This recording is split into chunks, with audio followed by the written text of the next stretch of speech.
Hey guys, it's Jensen, and I just got back from the library. So my local library recently reopened. It's not open to the public yet or anything, but you can return materials now, and they've also opened up curbside pickup, so you can put books on hold and go pick them up, and they'll bring your books out to your car, and they're already checked out for you. So I've really missed my library in the last couple months so much, and I may have gone a little overboard. So I have 11 books to show you that I'm going to read in 3 weeks. Let's get to it. The first book I have to show you is By the Book by Julia Sunborne. This book is about a woman who is an English professor at Fairfax College, and she really wants to get tenure there. And so she figures the best way to do that is to work on her book, get a book deal, get a promotion, boom, she's set. So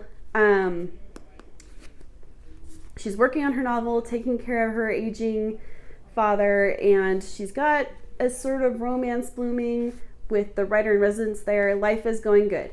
And then all of a sudden her ex shows up as the president of the college she works at, and that throws her. So this just sounds really funny, really cute, hopefully very bookish, and filled with discussions about literature because it's about an English professor, so I hope for that. So yeah, I can't wait to read this one. So the next book I have to show you is Interpreter of Maladies by Jhumpa Lahiri.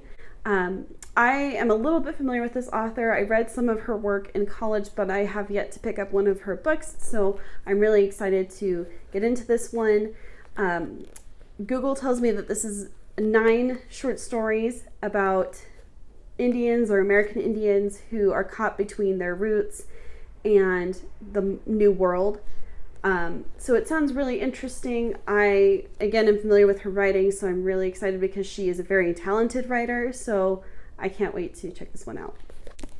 The next one is Fried Green Tomatoes at the Whistle Stop Cafe by Fannie Flagg. I don't know too much about this one. I have not seen the movie. However, from what I can gather from the flap, this is about a group of strong Southern women in a small town, and this is an American classic. I hear really good things about it. I think there's something to do with a murder in here too, so I'm excited to pick this one up. Next we have Jurassic Park by Michael Crichton. I have not read a lot of science fiction. I have not read Michael Crichton before, but my in-laws really love this book, and Murphy Napier recently read this on her channel and loved it, and so I'm excited to get into this one. If you don't know what this is about, basically a new technique is discovered for recreating and cloning dinosaur DNA, and so dinosaurs are brought back to life, and this man creates an amusement park where people can come and see dinosaurs, which is not a good idea, as it turns out. So this sounds really interesting, hopefully kind of maybe scary or thrilling, like the movie. I heard this is better, even better than the movie, which is a classic, and I love it. So yes, I'm really excited for this one. Now we have This is the Story of a Happy Marriage by Ann Patchett. Ann Patchett is a very famous novelist and literary fiction writer, and this is essentially a memoir.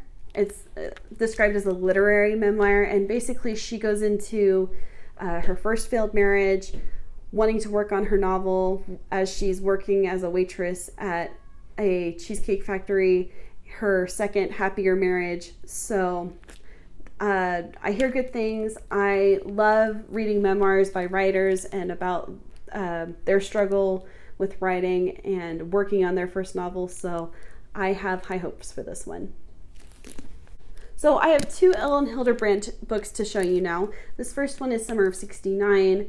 From what I can gather, this book is about a family who is used to spending every summer together at their grandma's home in Nantucket, but this summer of '69, they are all separated by different things. So one sister is stuck somewhere, pregnant with twins. Another sister is engulfed in the civil rights movement. The brother is drafted in the Vietnam War, and the youngest sister is 13, and so she's at home with her grandma in Nantucket. And I think it just basically goes into the social shifts that were going on at the time with the civil rights movement, the moon landing, the Vietnam War, when things are just changing so drastically and society is changed forever. So I am really curious about this one. It sounds really interesting. And then we have The Perfect Couple, also by Ellen Hildebrand. And this is basically a beach wedding that's happening in Nantucket, but right before the wedding, a murder happens, and the detective investigating this murder finds out that things are not as they seem, and not every couple is perfect. So this sounds really interesting, really fun, light, thriller, murder mystery. All great, all wonderful for the summer, so I can't wait for this one. Now we have Love Walked In by Marissa de los Santos. This book is about a young woman who's obsessed with movies, and she works in a coffee shop, and one day a handsome man walks in and changes her life forever. But at the same time that this happens, she also runs into a girl who her mother abandoned her, and she's looking for the long lost father that she never knew. So this one, I've heard great things about the writing, and I love books that talk about movies. That's one of the reasons why I really liked Woman in the Window. So hopefully this one will be cute and light and just a good time and sweet.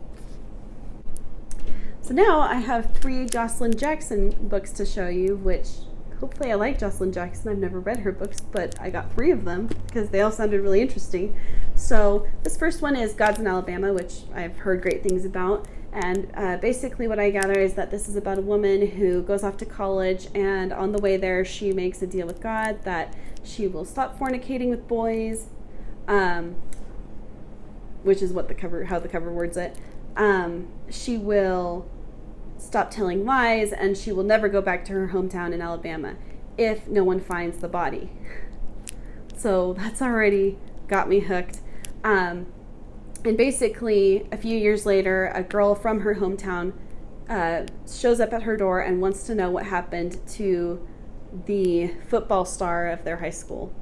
So this sounds really interesting, really thrilling, really like a mystery, like really scandalous. So I'm excited for this one. I have really high hopes for it. Okay. So this next one is A Grown Up Kind of Pretty. Basically, this is about a young woman who discovers a hidden grave on her family's property and wants to uncover what happened and who dug this hidden grave. So this sounds really interesting, really creepy.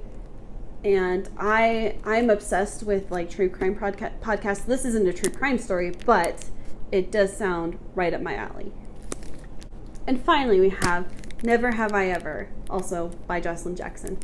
And what I gather is that this book is about a woman who is very happy living an ordinary suburban life and just being perfectly normal.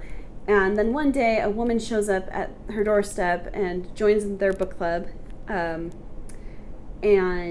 she starts getting all the other women to start revealing their secrets, and the main character feels like something is off about this. She feels like this woman is sort of a devil, and she just gets a really evil feeling about her, I guess. And then when they're alone, this woman threatens her and says that if she does not give her what she wants, then she will destroy her life. So this sounds really creepy. Sounds like a great thriller. So yes, I am excited to check this one out. So these are all the books I got from the library. 11 books. And I hope that I will be able to read them before they have to go back. Let me know in the comments below what books you're excited to check out from your library once it reopens. Thank you so much for watching this video. I post videos every Wednesday and Sunday, and I'll see you next time. Bye.